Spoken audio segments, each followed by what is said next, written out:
गुड़िया, ओ गुड़िया, जरा इधर आओ और किचन से मुझे टोकरी ला कर दो। मामा भाई से मंगवा ले, मैं टेस्ट की तैयारी कर रही हूँ।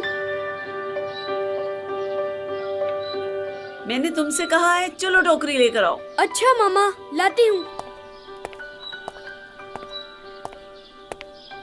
मामा मैं अपने टेस्ट की तैयारी कर रही थी, भाई तो फारिग बैठा हुआ है। मुझे ज्यादा बहस पसंद नहीं है, वैसे भी घर के काम लड़कियां ही किया करती हैं।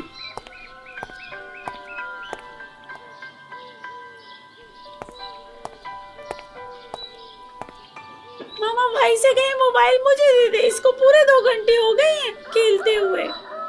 तुम्हें और कोई काम नहीं है, हर वक्त तुम्हें भाई की ही तकलीफ रहती है।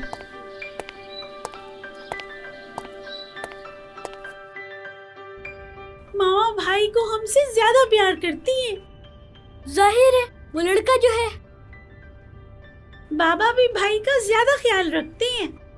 बस हमारी तो कोई वैल्यू ही नहीं है।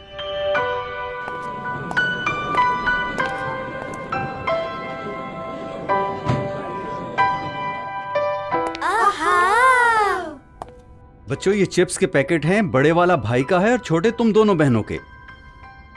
बाबा ये क्या बात हुई, आप भाई के लिए तो बड़ा पैकेट लाए हैं, हमारे लिए छोटे क्यों? बेटा, आपका एक ही तो भाई है और अकलौता भाई तो वैसे भी लाडला होता है। मतलब आप भाई से ही ज्यादा प्यार करते हैं, हमसे नहीं। आप ये गोली खा लीजिए, सर का दर्द ठीक हो जाएगा। गोली की जरूरत नहीं गुड्डू बेटा, सर दबा देगा तो ठीक हो जाएगा। पापा मैं अभी नहीं दबा सकता, मेरी गेम खराब हो जाएगी। कोई बात नहीं, मैं अपने बाबा के सर उस वक्त तक दबाऊंगी जब तक उनको आराम ना आ जाए।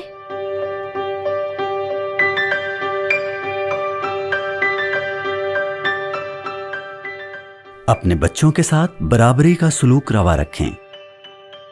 बेटियां अल्लाह की रहमत होती हैं, उनको उसी तरह प्यार और शफकत दें जैसा बेटों को देते हैं। बेटियां माँ बाप के घर मेहमान होती हैं और हमारे दीन में मेहमानों की खातिर तवाज़ो का बहुत अजर सवाब है।